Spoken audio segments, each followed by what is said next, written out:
এটাই এফেক্টেড হচ্ছে স্যার পুরুষ এবং নারীদের মধ্যে?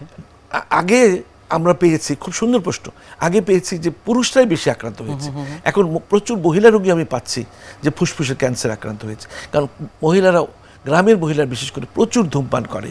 আজকাল নারী পুরুষ কিন্তু সব অনেক পাচ্ছি যে পুরুষরা যেমন ভুগছে ফুসফুসের ক্যান্সারে, নারীরাও ভুগছে। কারণ মেয়েদের মধ্যে ধূমপানের প্রবণতা অনেক বেড়ে গেছে। আগে কিন্তু সেটা লক্ষণীয় ছিল না। এখন বিভিন্ন সীসা লাউঞ্জ হয়েছে, সীসা লাউঞ্জে দেখা যায়, ঢুকলেই দেখা যাবে যে ধোঁয়ায় একেবারে ভরে আছে, আচ্ছন্ন হয়ে আছে, সে শীতের কুয়াশার মতো। তো এগুলো তো সব নাক দিয়ে মুখ দিয়ে ঢুকছে, এগুলো সবই কার্সিনোজেনিক। এবং বড় বড় সিগারেট দিচ্ছে, অর্থাৎ তাদের মধ্যে একটা অ্যাডভেঞ্চারিজম তৈরি হয়ে গেছে। যত বেশি নিকোটিন শরীরে ঢুকানো যায়, এই নিকোটিন যে ভয়ঙ্কর ক্ষতিকর, একটি সিগারেটের মধ্যে 40টি ক্যান্সার তৈরির উপাদান থাকে।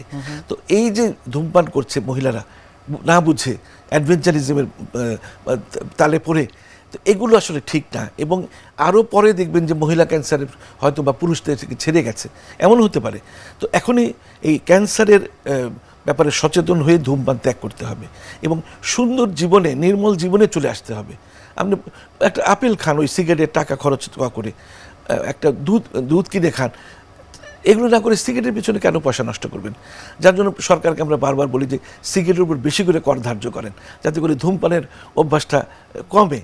কারণ ধূমপানের এত একটা বাজে ইফেক্ট সব কিছুতেই।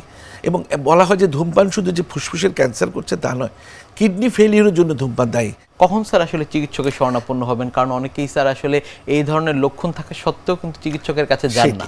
চিকিৎসকের কাছে আসে তা না, যখন আসে হয়তো শুধু কাশি আছে, কফ বেরোচ্ছে, একটু বুকে ব্যথা, অ্যান্টিবায়োটিক দিয়ে ছেড়ে দিচ্ছে। রোগীও ইতিহাস নিচ্ছে না, ধূমপানের ইতিহাস। তখনও লিশনটা হয়তো এক্সরে করে লিশনটা বড় হয়নি। আমাদের কাছে যখন আসে সব পেরিয়ে, তখন দেখি যে ফুসফুসের এই ক্যান্সার 3rd স্টেজ 4th স্টেজে চলে গেছে। তখন আর কিছু করা থাকে না, হয়তো বিভিন্ন শাস্ত্রীয় ওষুধ খাচ্ছে, বিভিন্ন রকমের টিবির ওষুধ তাকে দেওয়া হয়েছে, ব্রঙ্কেকটিসের ওষুধ দেওয়া হয়েছে। কিন্তু এটা যে লাং ক্যান্সার হয়ে আছে, সেটা কয়েকটা উপাদানকে যদি আপনি এক করেন, যে বয়স, ধূমপানের ইতিহাস, লক্ষণ, উপসর্গ এবং এক্সরে প্লেটে প্রাপ্ত একটা তথ্য, যদি খুব বেশি সন্দেহ হয় একটা সিটি স্ক্যান করতে পারেন। আমি সিটি স্ক্যান খুব বেশি করি না, এক্সরে দিয়ে সব এই কয়েকটা উপাদানকে মিলিয়ে আমি ডায়াগনোসিসটা সম্পন্ন করে ফেলি। রক্ত পরীক্ষা করে খুব একটা কিছু পাওয়া যায় না, হয়তো ইএসআরটা একটু বেশি পাওয়া যাবে। ইএসআর তো অনেক রোগেই বেশি পাওয়া যায়। তো এখন যখন আসে তখন তো কিছু করা থাকবে না, তখন শুধু প্যালিয়েটিভ ট্রিটমেন্ট। যদি প্রথম স্টেজে রোগী আসতো, তার সার্জারি করে পুরো জায়গাটাকে একেবারে ফেলে দেওয়া হতো, তাহলে বলা হয় যে ধূমপানের লাং ক্যান্সারের 100% সফল চিকিৎসা হচ্ছে 1 বছর আয়ু দিয়ে দেওয়া। অর্থাৎ লাং ক্যান্সার হলে বাঁচবার কোনো খুব একটা উপায় থাকে না। আমরা কেমোথেরাপি দিই। আমি বলি যে রোগীকে কেমোথেরাপি দিয়ে এই 4th স্টেজে এসে খুব একটা লাভ হয় না, চুলগুলো পড়ে যায়, বমি করবে। আমি প্যালিয়েটিভ ট্রিটমেন্টই দিয়ে দিই। রোগীকে বোঝাতে হয়, রোগী বলে যে আমি জমি জমা খরচ করে আমি আমার বাবাকে চিকিৎসা করাবো। আমার চিকিৎসা করতে লাভ হবে না কিছু, বরঞ্চ যা বাস্তব বেশি করে খাওয়ান তাকে। তারপর রেডিওথেরাপি আছে, কেমোথেরাপি আছে, সার্জারি, প্রথম স্টেজ যদি সার্জারি করে ফেলা যায় খুব ভালো রেজাল্ট পাওয়া যায়।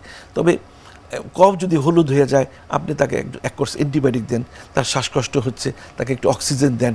অর্থাৎ এই টার্মিনাল ট্রিটমেন্টগুলি তাকে ধন দিতে হয়। তবে আমি বলবো যে চিকিৎসক ভাইদের বলবো এবং রোগীদেরও বলবো যে প্রথম যখন লক্ষণগুলো প্রকাশ পাচ্ছে, তখনই আপনি একজন ক্যান্সার বিশেষজ্ঞ কিংবা অভিজ্ঞ বক্ষবিধি বিশেষজ্ঞের কাছে নিয়ে আসুন, যাতে রোগটি ধরা পড়ে এবং ধরা পড়ার সাথে সাথে যদি চিকিৎসাটা দেওয়া যায়, তাহলে কিছুটা তাহলে তাকে অন্তত, এমনও আমি একজন রোগীকে পেয়েছি প্রাথমিক অবস্থায় তাকে চিকিৎসা দেওয়ার পর 5 বছর সে বেঁচে গেছে।